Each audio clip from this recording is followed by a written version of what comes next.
Hello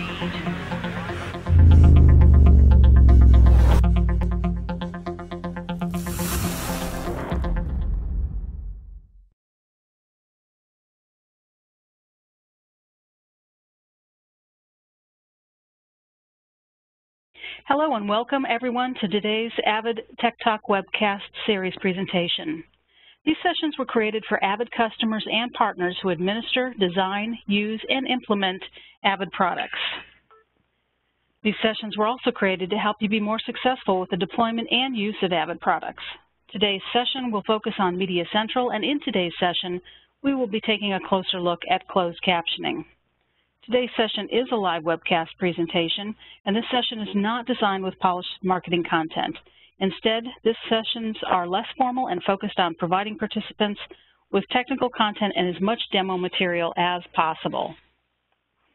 I'm Terry Coleman, Channel Program Manager in Avid Global Services, and I will be the host of today's session. Today's technical content will be presented by Harry Stahl. Harry worked in TV post-production and broadcast as a cameraman and editor for over 12 years before he joined Avid in 1996 in Munich, Germany as an application editor for Media Composer and Avid Symphony. In 1999, he moved to Avid's headquarters in Tewksbury, Massachusetts, where he took on the role of product specialist.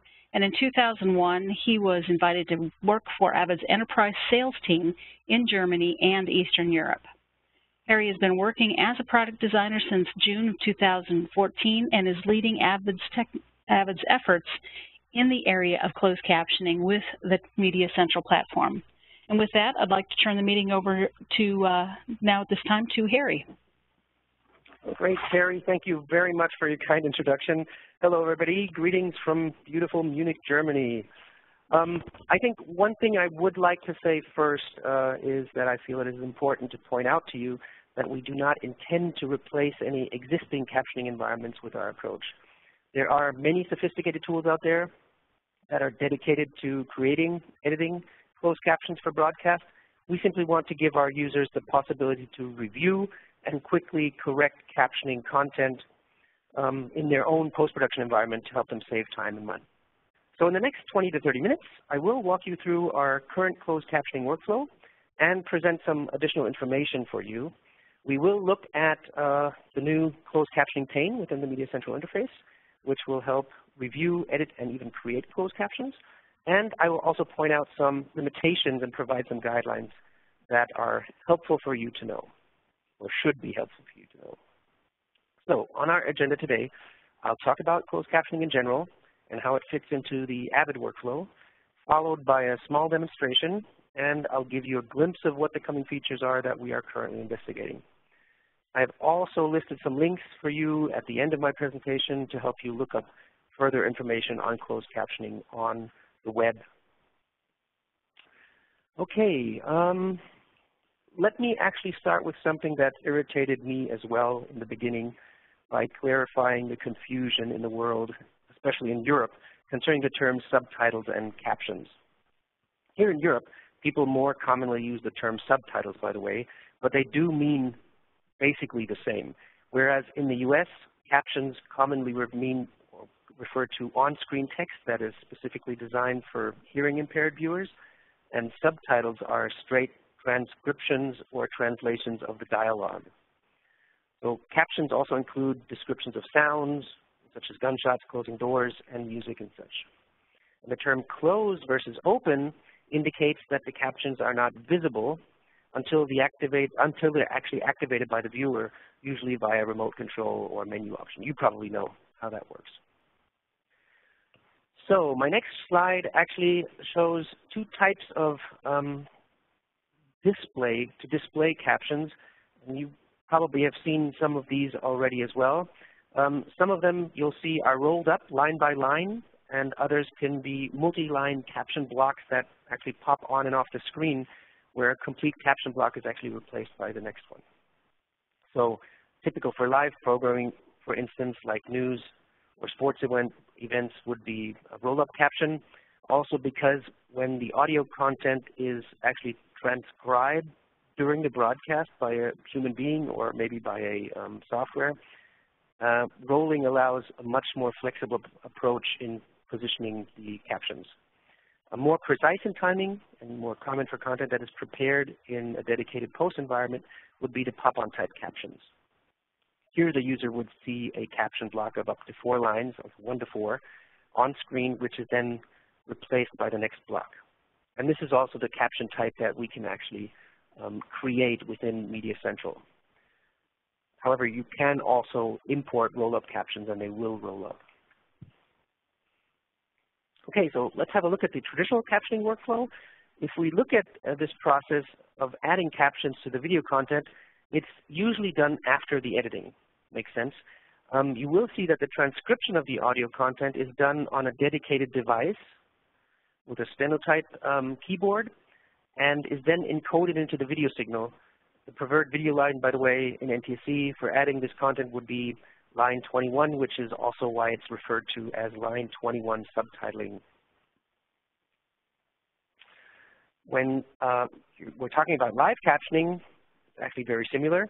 The process is that a person creates the text that is then encoded into a video signal during the broadcast of the live content. And you can imagine that this process is not as precise and prone to a lot of errors. So fixing closed captioning content in a post-production environment after it's been created is a very common process. This is also where we see our space to help our customers quickly verify and fix things if need be. So in a file-based production process, like we have it here, the captions are also typically created after the editing of the show is done. So after craft editing, the video file is generated and sent to a captioning company, either external or a captioning department within the broadcast department, where transcript of the audio content is created using, again, dedicated captioning software. This generates a text file, and the most common text file formats in the US today is the SCC format. The text file is then sent back to the broadcaster, where the text information is then usually ingested into the programming or actually into the MXF file itself, and a so-called data track is created. Data track is an MXF file that contains ancillary data, like, for instance, closed captions.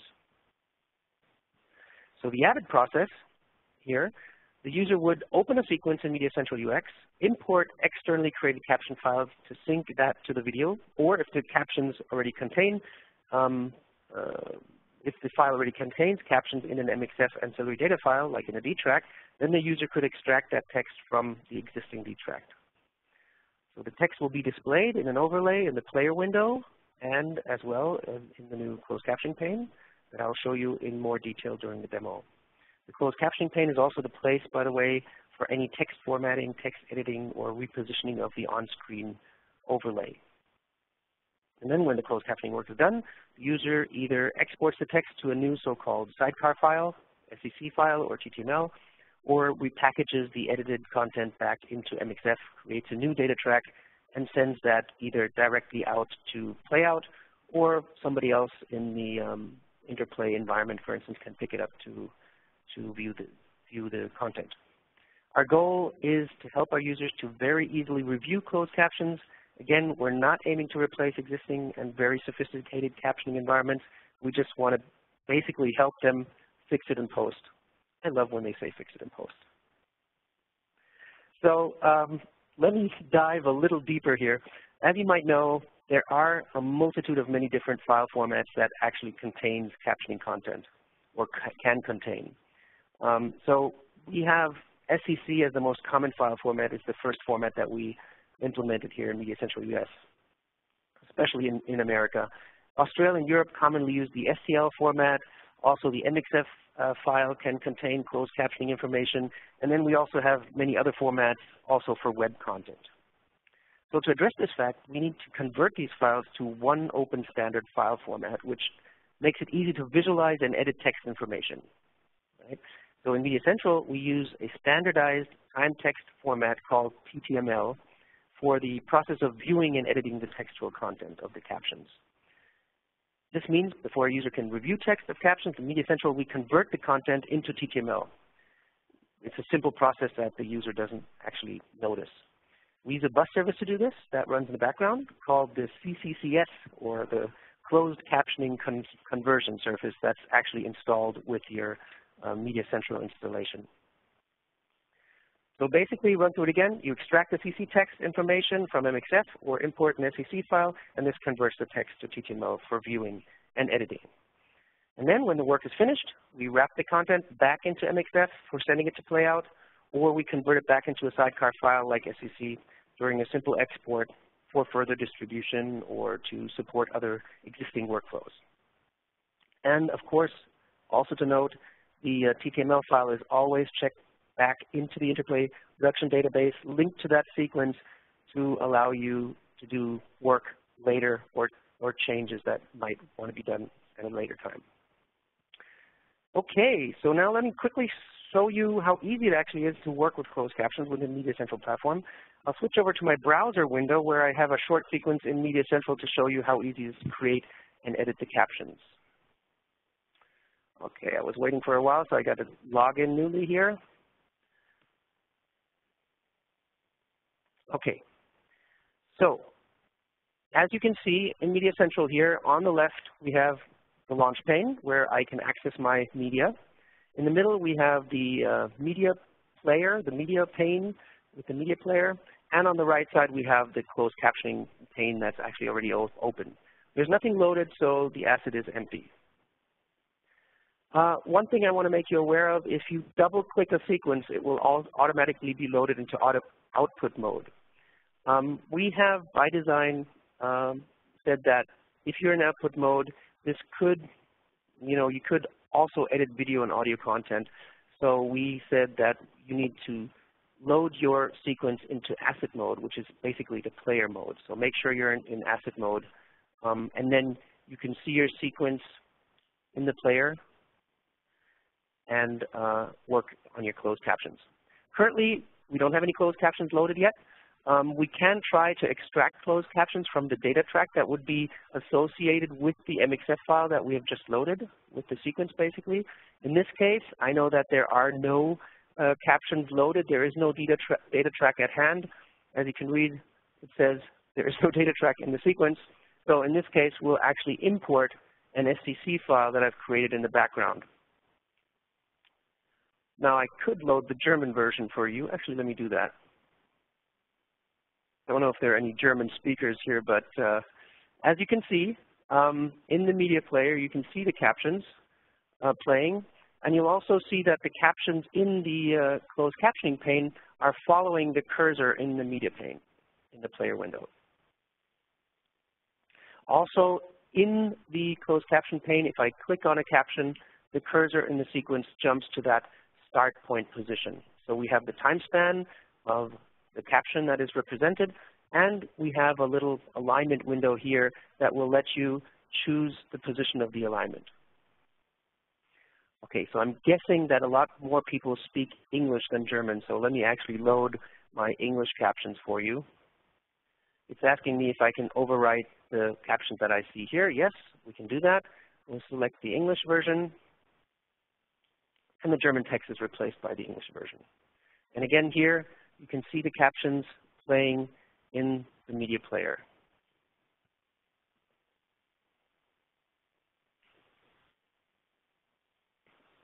Okay, a couple of things that we want to do here right away that I see. What I don't like is the positioning here of the captions. So currently they're in the middle. You can either change the alignment of the caption one by one, of course. So you can define where it needs to go if you need to make sure that you don't block any other important content on screen. Or of course you can select all the content, all the captions, and then change the alignment for all of them at the same time.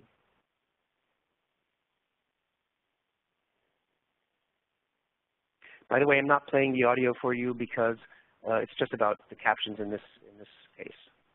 I can see a problem here already. We're missing 2 musical notes, so basically I'll just double-click into the caption block here and add my 2 musical notes here. Actually, what I'm also going to do is I'm going to copy that real quick because I've seen that I need this indication that music is playing in the background after this part here, where there's actually here to here. So I just set an in-point, out-point in my media player, and then I hit the Add Segment button here, in this case in and out mode. So it takes the in and out from the sequence here, creates a new segment between these two, and I can type my text in there, and it will be automatically displayed. Of course, you can also format the text. In this case, it's not wording, so I want to make sure it's italicized. And that's basically it for this very short show. As you can see, it's a very, very short and simple and straightforward process. You can create your in and out marks. You can create new segments. You can actually also create captioning from scratch. I recommend to do this only for very short sequences, but if you have a longer sequence, like a longer programming, you'd probably have a dedicated captioning environment or captioning department actually do this for you. Okay, from here, the next process would be probably to either, well, you want to repackage your content back to MXF first, or you want to export to a new sidecar file, SEC file, or TTML file. You can select and then download to your computer to support other workflows. And if it's in MXF, then you can send it to playback directly from here. In this case, I don't have a playback device connected to my system here, so that's why it's a little bit grayed out here.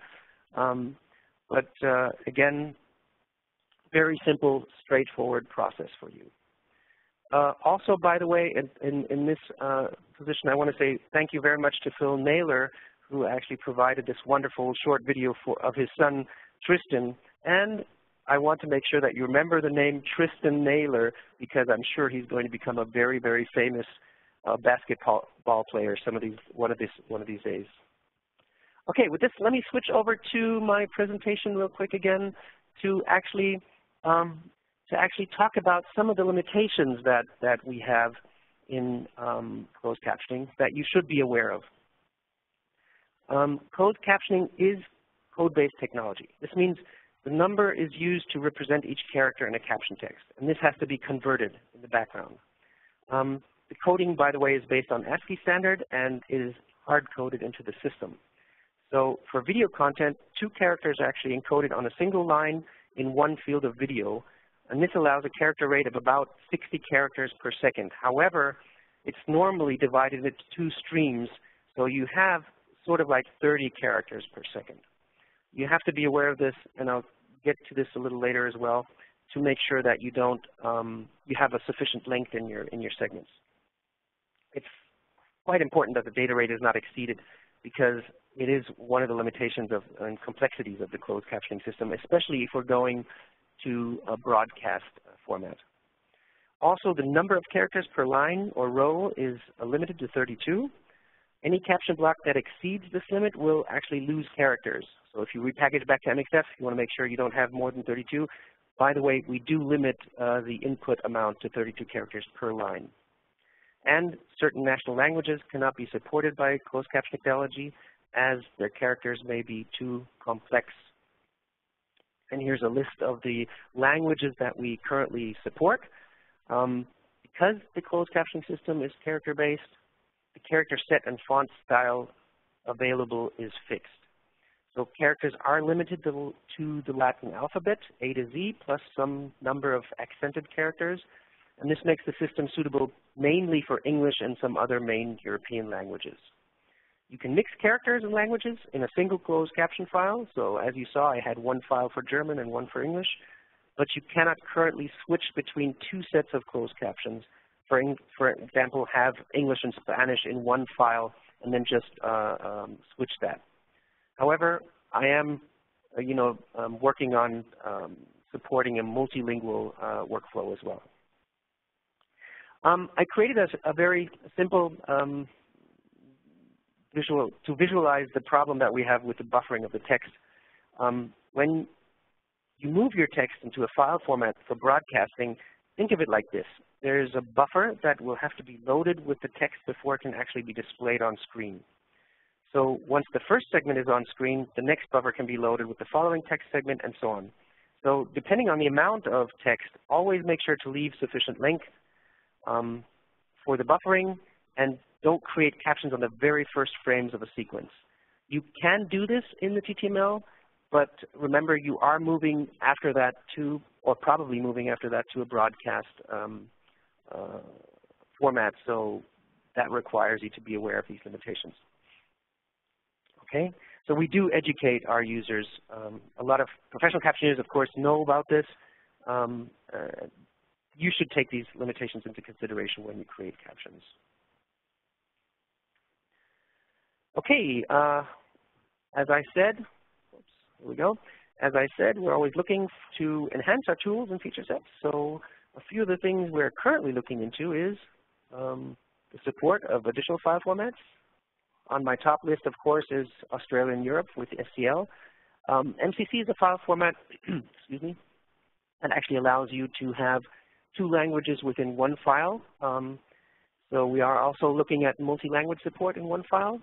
Of course, we are currently working on Media Distribute integration to make sure we also support web formats.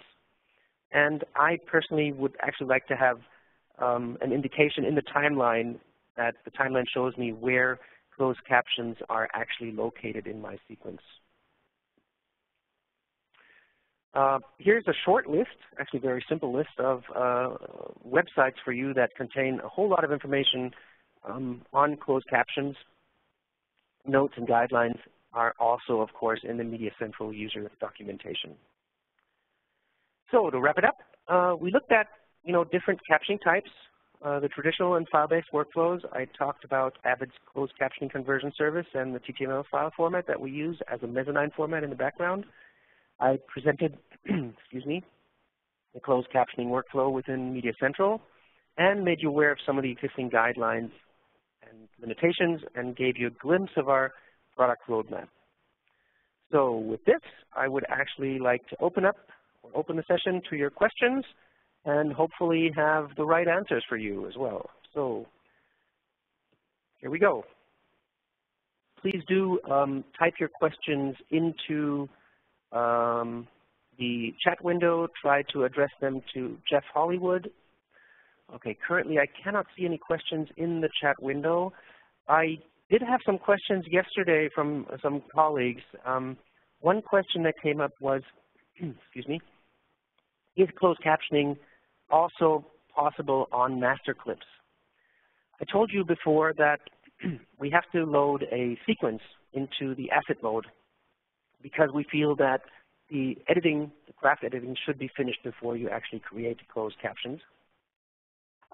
Currently, we do not support closed caption on clips because this would also mean we have to be able to edit those clips into a sequence. It's definitely something that we're looking at. Any other questions from anybody? Maybe one more note. I talked about the roll-up captions and the pop-on questions, pop-on captions. Roll-up captions are supported. If you create roll-up captions with an external software like MaxCaption or Caption Maker, then that will be rolled up in the media pane. However, excuse me, if you start to edit those, then they'll turn into pop-ons. Excuse me. That was something in my throat. I just received a question if the first line of captions could be set up to paint on. Unfortunately, we do not support paint on captions today. Do we have any other questions? By the way, the version I am using here today is Media Central 2.4 or IPC 2.4. Okay, I'm not receiving any more questions, unfortunately. I guess my presentation was so good that everybody understood everything correctly, which is fantastic. Thank you very much for listening. With this, I would like to hand it over to Terry. And, yep, thank you again for your patience. Hey, thank you very much, Harry. Appreciate it. Appreciate your help with the today's Tech Talk session. Any questions that Harry was not able to answer will be sent out in a follow-up email in the next few days after he's had an opportunity to document the answers to each question. We hope you found the information today valuable and helpful. And as we plan the next webcast series, we want to make sure we include topics most valuable to our customers. While we wrap up this webcast, we have a huge favor to ask you. I'm sending you a survey link in the chat window of this WebEx session, and we'd like to ask each of you to just take a brief moment to give us survey feedback on today's session. It would be great if you can also provide your feedback on other topics you would like covered in a future Tech Talk session. If you found today's session useful, we also suggest additional training options to help you be even more successful with the Media Central platform, including training options for users, administrators, and support engineers. First, our user course, the MCU 100, covers custom layouts, working with assets, searching, viewing, logging, sub-clipping, messaging, iNews scripting, advanced editing, working with audio, output, multi-camera editing, and Media Central tablet and phone applications. This is a very busy half-day class for users incorporating the defined workflow for your production and is typically delivered during the professional services deployment of your Media Central platform solution. Next is the MPC 300 Media Central Platform Administrator course. Again, a course typically offered on-site by professional services and provides a system overview, configuration and settings, managing user accounts and groups, working with single nodes and clusters, maintenance, and troubleshooting techniques. Both these courses outlines can be found on avid.com/training for more details. If you're interested in sharpening your Media Central platform technical support skills and even earn a certification, we have the WG453 Media Central Platform Support course. This is a 5-day course where the instructor guides you through hands-on practical exercises covering installation, configuration, and maintenance and troubleshooting techniques. Again, the course outline is on avid.com. If you choose to take the exam on the last day and pass, you will become an ACSR Media Central Platform certified user, which is an industry-recognized certification, giving you access to the ACSR discussion forums, Avid-certified logos you can use on your business cards, and your email signature, as well as continuous e-learning updates with each product version release to make sure you keep up to date with product enhancements. The WG453 Media Central Platform ACSR course is offered regularly as a public class in our training facilities in Burlington, Massachusetts, Pinewood, UK, Munich, Paris, and Singapore. Our public training schedule is posted on the avid.com/training website, and you can also email training@avid.com for more details. We want to thank you for taking time to attend today's Tech Talk webcast. We hope you found the information valuable and useful. Please visit the Tech Talk registration page to register for additional Tech Talk sessions. New sessions will also be posted regularly, so please visit often. As we plan our next webcast series, we want to make sure we include topics most valuable to our customers. In the next 24 hours, you will receive a survey invitation to give us feedback on today's session. This is the same survey as the link we provided today, so if you've already filled it out, please disregard the email. Please also feel free to send questions, comments, or additional feedback on today's session to customer.care@avid.com. Thank you again for attending today's session. This concludes today's Avid Tech Talk webcast.